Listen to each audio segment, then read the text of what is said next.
छत्रपति शिवाजी महाराज, जिनका नाम सुनते ही मोटिवेशन का परसेंटेज हाई हो जाता है। छत्रपति शिवाजी राज भोंसले, जो कि भारत के महान शासक और रणनीतिकार हुए, जिन्होंने 1674 ईस्वी में पश्चिम भारत में मराठा साम्राज्य की नींव रखी। ये वो महापुरुष हैं जिनके नाम से औरंगजेब थर थर कांपता था। जब तक जिंदा रहा, छत्रपति शिवाजी महाराज का नाम उसके कानों में गूंजता रहा। सन 1674 में रायगढ़ में इनका राज्याभिषेक हुआ और ये छत्रपति बने। छत्रपति शिवाजी महाराज, जिन्होंने सिर्फ उपदेश देने का काम नहीं किया बल्कि अभ्यास में लाकर दिखाया। जब भी उदाहरण पेश करने की बारी आती थी, मातृभूमि के लिए बलिदान देने की बारी आती थी, तो सबसे पहले आगे खड़े होते थे छत्रपति शिवाजी महाराज और अपनी टीम के लिए, अपने साथियों के लिए सबसे बड़ा उदाहरण पेश करते थे। छत्रपति शिवाजी महाराज जब कोई काम किसी को सौंप देते थे तो फिर उससे पूछते नहीं थे। वो भरोसा रखते थे कि सामने वाला वो काम करके दिखाएगा। उन्होंने अपने साथियों को गलतियां करने की भी अनुमति दी ताकि वो जो फेलियर का डर है वो दूर हो जाए और योद्धा के साथ साथ उसमें निडरता आ जाए। इसी का कारण था कि वो साथियों के हृदय में इस दृष्टि को बिठा पाए। स्वराज्य के उद्देश्य से वो लगातार आगे जा रहे थे और उनके पास में कहते हैं कोई भी पहुंच सकता था। जो निचले पद का व्यक्ति भी होता था, जिसे लगता था कि शायद मैं अपनी बात एक बार पहुंचा दूं, उसकी बात को भी गौर से सुनते थे। बहुत उत्साह के साथ उसके सुझावों को अपनी सेना के जो कार्य होते थे, जो रणनीति होती थी, उसमें शामिल करते थे। ऐसे महान शासक, महान योद्धा, महापुरुष छत्रपति शिवाजी महाराज के जीवन से सीखने वाली 5 बड़ी बातें कौन सी हैं, आइए बात करते हैं। आप देख रहे हैं लर्निंग सीरीज सीखोगे नहीं तो जीतोगे कैसे। मेरा नाम है आरजे कार्तिक। सबसे पहली बात जो आप सीखिए छत्रपति शिवाजी महाराज के जीवन से, अटलता। दृढ़ निश्चय के साथ जीवन में आगे बढ़ना जरूरी है। परसिस्टेंस बहुत जरूरी है। छत्रपति शिवाजी महाराज ने युद्ध जीतने के बाद, कहते हैं इतिहासकार, कि जश्न मनाने में महीने बर्बाद नहीं किए। एक अभियान जीतते थे तो अगले अभियान की तैयारी में लग जाते थे। इसका रीजन क्या है? इसका रीजन है समय बर्बाद ना करना। जो काम की स्पीड है उसको धीमा नहीं होने देना। ऐसा नहीं कि महीनों महीनों तक जश्न मना रहे हैं एक जीत का। वो तुरंत अगले अभियान की तैयारी में लग जाते थे। तुरंत वो सोचते थे कि अगले किले को जो है हमें फतेह हासिल करना। उन्होंने सिखाया अपने साथियों को कि दुश्मन के एक वार से संभलते ही उसे दूसरा झटका देना। आज की लाइफ में बात करूं तो कई बार लोगों को लगता है कि हमारा काम तो हो गया, अब आराम करना है, छुट्टियां मना के आनी है, अब आगे जो है थोड़ा सा आराम करेंगे, उसके बाद देखेंगे। लेकिन छत्रपति शिवाजी महाराज का जीवन बताता है कि निरंतर चलते रहना ही जीवन है। हम कई बार यही गलत हो जाते हैं। महीनों महीनों तक हम अपनी स्पीड को स्लो कर लेते हैं। हमें लगता है कि अरे हमने करके दिखा दिया ना, अब थोड़ा ब्रेक ले लेते हैं। वो जो थोड़ा ब्रेक है वो कब ज्यादा बड़ा ब्रेक हो जाता है हमें मालूम नहीं चलता। तो सबसे पहली बात तो छत्रपति शिवाजी महाराज सिखाते हैं, अपने काम के प्रति अटल बनिए, अटलता जीवन में लेकर आइए। दूसरी सबसे बड़ी बात जो छत्रपति शिवाजी महाराज के जीवन से सीखने को मिलती है, नहीं हो सकता की जगह कहना शुरू कीजिए क्यों नहीं हो सकता।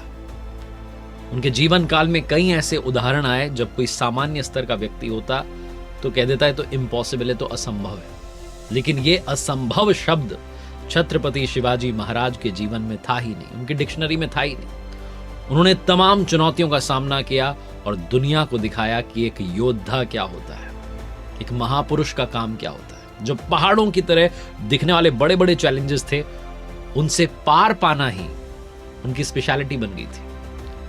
छत्रपति शिवाजी महाराज को गुरिल्ला युद्ध का जनक माना जाता है। गुरिल्ला युद्ध जो है, अगर आप समझना चाहें तो छुप करके दुश्मन पर अटैक करना, जो एक बार में ही काफी सारा नुकसान पहुंचा दे।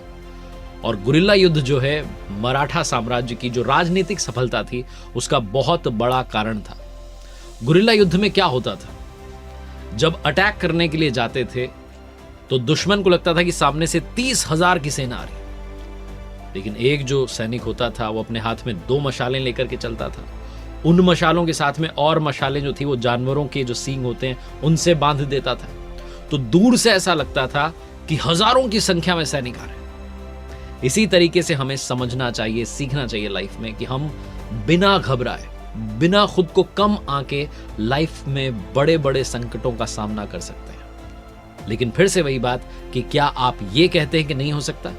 या आप कहते हैं कि क्यों नहीं हो सकता, जिस दिन ये क्यों नहीं हो सकता वाला एटीट्यूड आ जाएगा, उसी दिन से आपकी लाइफ में चेंजेस आना शुरू होंगे। ये सबसे बड़ी सीख है छत्रपति शिवाजी महाराज के जीवन की। तीसरी बड़ी बात जो है वो दूसरी बड़ी बात से जुड़ती हुई है। गुरिल्ला जो युद्ध शैली थी उसके दम पर छत्रपति शिवाजी महाराज एक के बाद एक किले फतेह करते जा रहे थे। ये बात मुगलों को हजम नहीं हो रही थी और ना ही दक्कन की जो बड़ी सल्तनत थी बीजापुर उसको। बीजापुर का जो सुल्तान था उस वक्त कम उम्र का था, इसलिए उसकी जो मां थी बेगम साहिबा वो संभालती थी सारा काम, और उन बेगम साहिबा को शिवाजी महाराज से बड़ी चिढ़ थी। तो छत्रपति शिवाजी महाराज का खात्मा करने के लिए उन्होंने कुछ खास लोगों को दरबार में बुलाया और कहा जाता है कि उन सबके सामने उन्होंने कहा, बेगम साहिबा ने, कि यहां बड़े से थाल में पान का बीड़ा रखा है, आप में से कौन ये बीड़ा उठाएगा छत्रपति शिवाजी महाराज को खत्म करने का। उस दरबार में सन्नाटा छा गया क्योंकि सब जानते थे कि छत्रपति शिवाजी महाराज कितने ताकतवर थे, उन्होंने बड़े बड़ों को पानी पिला दिया था। लेकिन तब कहा जाता है कि एक हट्टा कट्टा व्यक्ति जो कि बड़ा लंबा चौड़ा था कद में, वो आगे आया और उसने वो बीड़ा उठाया। उसका नाम था अफजल खान। अफजल खान ने बीड़ा तो उठा लिया, लेकिन अब उसे धीरे धीरे समझ में आने लगा कि मामला आसान नहीं है, कुछ भी हो सकता है। लेकिन क्योंकि बीड़ा उठा लिया था, पीछे कदम नहीं खींच सकता था, वरना काफी लोग काफी कुछ कहते। इसलिए वो हजारों सैनिकों के साथ में उस किले के करीब पहुंच गया जहां छत्रपति शिवाजी महाराज थे। लेकिन वहां पहुंचते ही उसे समझ में आ गया कि पहाड़ियों के बीच में जो किला है, यहां पर तोपें, हाथी कोई काम नहीं आने वाले। बड़ी घेराबंदी करके आया था, लेकिन धीरे धीरे समय बीतने लगा और खाने पीने के लिए सेना के लिए किल्लतें होने लगी।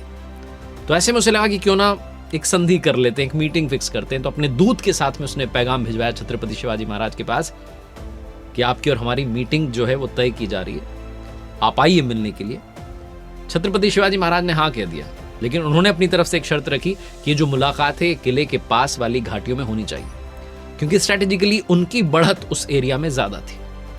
छत्रपति शिवाजी महाराज को मालूम था कि दुश्मन जो है वो छल कर सकता है। 10 नवंबर 1659 को कहा जाता है कि छत्रपति शिवाजी महाराज और अफजल खान के बीच में वो मीटिंग हुई। उस मीटिंग में एक शर्त ये भी रखी गई थी अफजल खान की तरफ से कि दोनों जो व्यक्ति आ रहे हैं मिलने के लिए, वो हथियार अपने पास में नहीं रखेंगे, तंबू के बाहर सिर्फ एक व्यक्ति अपना सहयोगी जो है वहां पर रखेंगे। छत्रपति शिवाजी महाराज जब अफजल खान के सामने पहुंचे तो उसने गले मिलने के बहाने से जो वो कटार छुपा के लाया था उससे वार कर दिया। लेकिन बदले में छत्रपति शिवाजी महाराज भी तैयार थे। उन्होंने बाघ नखा पहन रखा था, जो बाघ के नाखून होते हैं टाइगर के, और उससे एक ही वार में कहा जाता है अफजल खान का काम तमाम कर दिया। ये तीसरी जो बड़ी घटना है और जो बात है सिखाती है कि बल के साथ में बुद्धि का प्रयोग करना भी आवश्यक है। तभी जाकर के आप लाइफ में विक्ट्री हासिल कर सकते हैं, चाहे सामने आपके कितना भी बड़ा दुश्मन क्यों ना हो, कितना भी बड़ा चैलेंज क्यों ना हो। प्रतापगढ़ की वो जो जंग थी वो छत्रपति शिवाजी महाराज ने अपनी फुर्ती के दम पर, अपनी ताकत के दम पर अपने नाम कर ली थी। छत्रपति शिवाजी महाराज के जीवन से सीखने वाली चौथी बात, जीवन में डेडिकेशन लेकर आइए, समर्पण की भावना होनी चाहिए। वो एक दूसरे के लिए समर्पण होता है जो टीम मेंबर्स में होता है, वो अपनी मातृभूमि के लिए समर्पण होता है, वो अपनी फैमिली के लिए समर्पण होता है, कर्तव्यों के लिए समर्पण होता है। छत्रपति शिवाजी महाराज ने अपने सभी साथियों को यह समर्पण की भावना सिखाई। तानाजी मालुसरे साहब जो कि मराठा योद्धा हुए, महान मराठा योद्धा, अपने बेटे की विवाह की तैयारी कर रहे थे। रायबा की शादी थी, निमंत्रण देने के लिए छत्रपति शिवाजी महाराज से मिलने पहुंचे तो पता चला कि छत्रपति शिवाजी महाराज कोंढाणा किले को फतेह करने की तैयारी कर रहे हैं। तो शिवाजी महाराज के, छत्रपति शिवाजी महाराज के जो सरदार थे शेलार मामा, उन्होंने कहा तानाजी मालुसरे से कि आप पहले रायबा की शादी कर लीजिए, फिर कोंढाणा को सोचना, उस मुहिम को सोचना। तो महान मराठा योद्धा तानाजी मालुसरे साहब ने कहा कि नहीं, छत्रपति शिवाजी महाराज का जो कर्तव्य है उसे निभाना है हमें।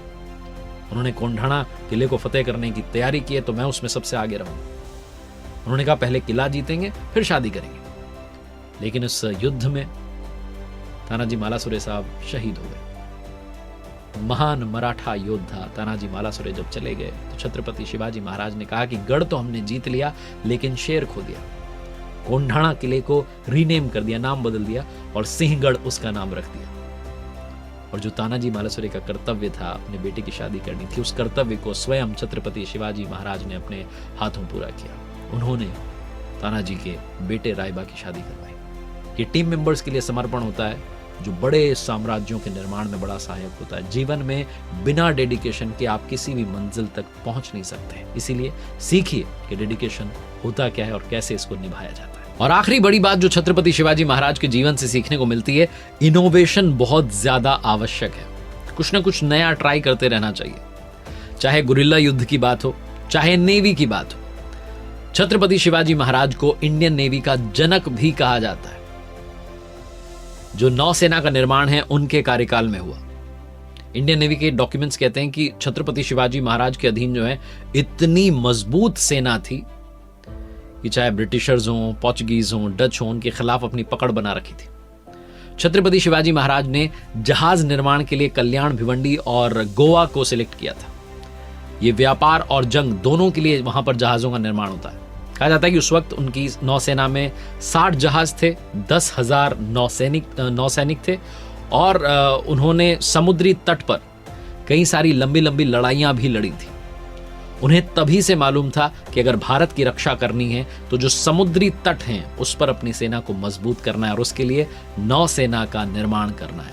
इतनी दूर की दृष्टि थी, इसीलिए वो महापुरुष आज भी हमें याद आते हैं। और छत्रपति शिवाजी महाराज हमेशा, चाहे समय, चाहे काल, चाहे जो आ जाए, वो हमेशा अमर रहने वाले हैं। उनके विचार हमेशा अमर रहने वाले हैं। छत्रपति शिवाजी महाराज की 3 कमाल की बातें जो आपका जीवन बदल सकती हैं। सबसे पहली, जरूरी नहीं कि खुद की गलती से सीखा जाए, कई बार हम दूसरों की गलतियों से भी काफी कुछ सीख सकते हैं। दूसरी, जब आपके हौसले बुलंद होते हैं तो पहाड़ भी मिट्टी का सिर्फ ढेर लगता है।